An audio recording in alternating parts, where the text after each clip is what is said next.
tuna kanom na hi zonet digital control room ani ya digitization tuna kan kal chau puime ka hian helai mun hi an control room ani ya he de thup to maya slai chunin kapula hempuar ke lian zual dinga tuna kanan thia du tak bera chu he digitization lo in tran chau dan hi engang nge mitam tak ngai dana chuan hei buai na hi mi zong hi ngonga set top box le nga ya aniu hi tam tan samaya hei eng wange pumpel theilo thil ani dana kha asoi fe deu the digitization of cable TV digitization anti hi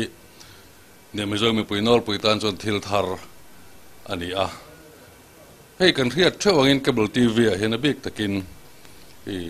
tute operator kan lo omta a chun mi puine na kan khalta a he kan control room atakin signal kha luang chuaka ti chuan veng tin vil tu te kan han ne ya ti chuan veng tin vil tu ten mi puite hen an sem dar le thina suin chu ani na taka chuan moi lo dewin langma sela han soita ila in bum chon thluwa thayani he ta a connection pe tu khan atir tu kha bum thaya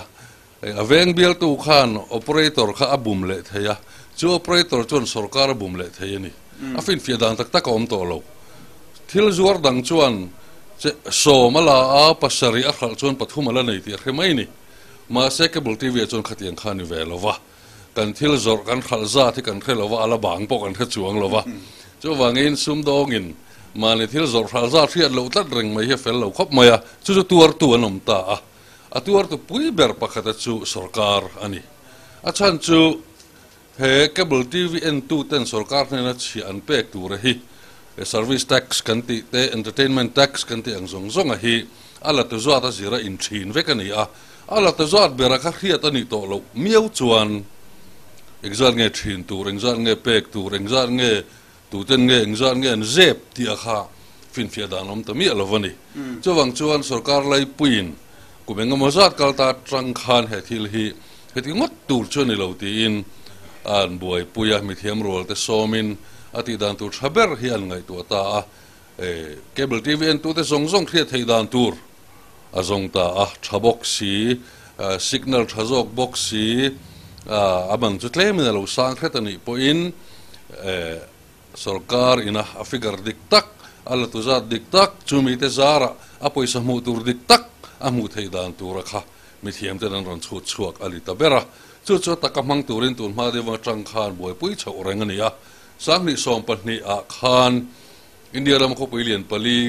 delhi kolkata madras le bombay tong hluin khang ho ko puilian pali a khan an ti to a chuan sang ni som pathuma khan mi nuai som chin chung lam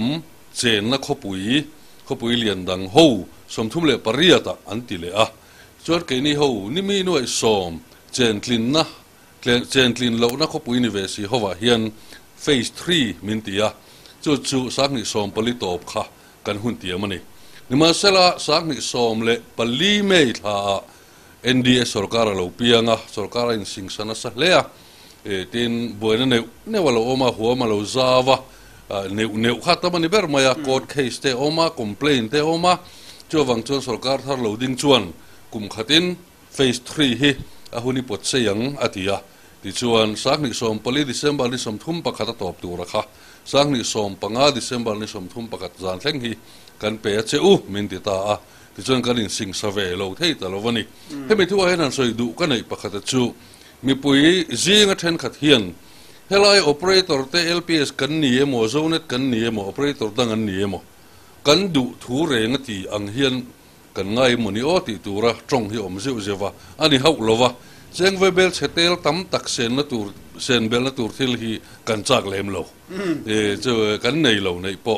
amaro chu sarkar in lo thei lova min ti ani awangin kan ti lo thei lova hun tiam te nei heta henin pelo chon thivek ani mai signal he thivek ani mai ti khopa min wawa wangin heti gen kan hankal don ta chu ania amai ro chu ni som thum pakhat December sak ni som pangazan laidar som pani red a ka chuan signal chon on ti thivek ta chi alova ngân nát tama court case tama ahun hi pot sei chuang lo ma sela min thun na hrui hi chu an ti dul hret nin kan khia a mar punga pot lem lovin thi muk lem lovin tu thleng hian kan len thei chu ni hi zokana chuan tuna khan sarkar ina chiale thil chi sang sang a hlo na tu lam kha in soina nga chulai chuanin tuna hian eng service nge in pek do na eng tiang ang chin nge mi pui hian hlok nan mu theina tur he thila hian mi pui te ta na ma aya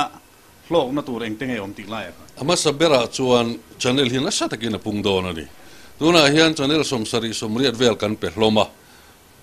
kan digitization a chuan channel kan mu thei zong zong phei chu zathum ai na tlem don lo ani amaro chu kan en du atam em tlem em chu khudang ani a du than tur chu kan nga sot don chianga chu ani phot maya tin cable tv operator ten channel an pek chu azong kha kan du mu du lo mo kan en thup maya ti khan kan en ngai mia lo po chung tinin kan nayang ma sela tu nai chuan kan du om tam na channel te kha package te kha kan thang thei do na hemi om nei ka du hei chu en nge ka du hei chu ka du lem lo ti ang chi kha operator ten package an ron siamanga channel thatam na chu aman po atlom ato dewanga channel thatam vak lo na chu aman po atlom dewanga chu achir da tu rehi kan lati fel chia lo dewa kan buai pui me ka ni rei lo te a hian ti fel thei mai kan in be sei a box tung chang a hian in set top box tuna intina vo lo tu don ta chuta chuan SD ti te HD han ti te khang ho ba khan eng service tenge tuna hian pe thei turin in ruaman TV signal hi standard definition anti le high definition anti afia dan azir khan awm ta a hemi digitization nuwa hi chuan digital signal hi chu a hma kan ti ai ka chuan awai hin afia hrim dona tun ma khan mur deuh te phedeuh zuk te fia lo deuh te podeuh te kha awm thina tuna kan digitize nuwa hi chuan afia em vek tura kan ngaya kha channel kha engwang po alo fia don lovani chuan a thitop thungang anti phede uzuk en thei de ro lak lo ang chi kha om to don lova fia fai ka ani lo vek chon en thei lo top khami lo kha lum vo tiang deuh han ani to don ani ti chuan signal hi chi ni in kan pe dona ti mai ila box zirin hela hian soitel ngai pakhat om achu mitam takin cable tv digitization a hian hrui hi om to don lo mon tia DTH kan ti direct to home kan ti heng Videocon Airtel Tata Sky kan ti ten en thu mu ne mon tia ni ma sela ni lova hrui hi kan la thung zel don hrui hi kan la thung zelanga ni ma sela pon atanga kan in chunga hrui lo lu ta kha TV a direct a vit lu to lovin akara hemi set top box kan ti hi kan da to don ani pon atagin khoya lo lu tanga ta hian a lu tanga heta tang lo chuak le hi kan TV khana lu chau to don ani chu awm zia tur ani ya hrui hi lo om zel don ti hi mi pa ngai pui po hianin hrui om to lo tur mo ti kan ma wangin chu han soi chiang ma sata ila ti chuan set top box kha chi ni emo a chi kha chu chi ni chi thum po lo ni ta se standard definition SD kan ti le high definition HD kan ti a fi chi man to chi kha om dona chu ra chuan nia kan eng ange niang ti hi avai hian kan soi thei vek ri lova standard definition hi chu a to nep dewatle min tloma high definition hi chu a to hret dona amai ro chu helai po hian han soi tel ngai chu high definition box kavu awang ringot khan ka TV en zong kha high definition vek don tina ni chuang lova high definition tur chuan kan TV a kha high definition signal support a technical trong chuan HDMI input ani khangai veta ni entianan TV nung pong kan ti mai thin CRT kan ti ang thin hlui deuh chia kha chuan HDMI input kha kher lovanga he box ei eng ang pon tha se HD signal kha mu kher lovang tin chu tiang box chuan HD channel la kha a le ran le boka chu mi ne na tran rual chu ngai ta a box le a channel hi a in lai chin lo kan han ti rual hian in lai chin na lai chu mani tlem chuan amaro chu ha nghe ni a TV ina azirte a box ina azirte a channel ina azirte kha ngai ta heng hi nia a taka kan la ti lo wangin han soi chiam thin mai la tam ta khi chu kan la fia zo lo mai thei ni kan tu da po kan ti chana veng sang sanga kan nau te nan han thung chana hengin han vo chana remote control na hei hian TV remote control kha la tho box sia chua thiam ta lo channel zong thiam ta lo hi kan boi pui na se me maya TV a khan AV a da phota ngai khrim maya chuan chu min no chuan a channel zon na tan chuan TV remote control khan to lovin hemi box remote control hi man ngai to ke ta ka po hen ka thiam tak tak chung ri lo kan han ti chowanga kan han ti chowanga kan fi atlang zelang ti kan ringa tun lai thil chuak reng hi asiam tu te hian mi mol mang zok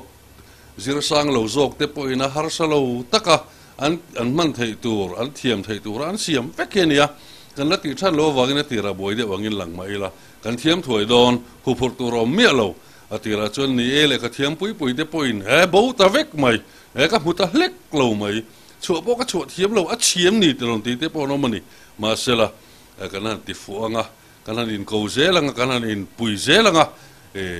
hun te lo ve zelanga kan la lom tol don a fia boxi en kol nuam zok boxi chung te chu ala ni chaudona tin ke ni big hian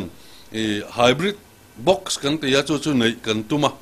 chu thadeu tak tura kan han nga ya amar chu thadeu tak tur ani don ro chuan he control room hi thuam changtlum zel ngai ve thungani internet kan ron luan ti rang han ti te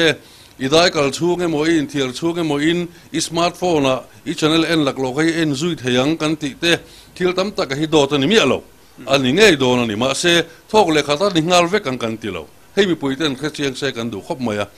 ati thei ani awang khan voi khata ti ngal vek don ti na li chuang lova hei thuam that chho ani ang zelin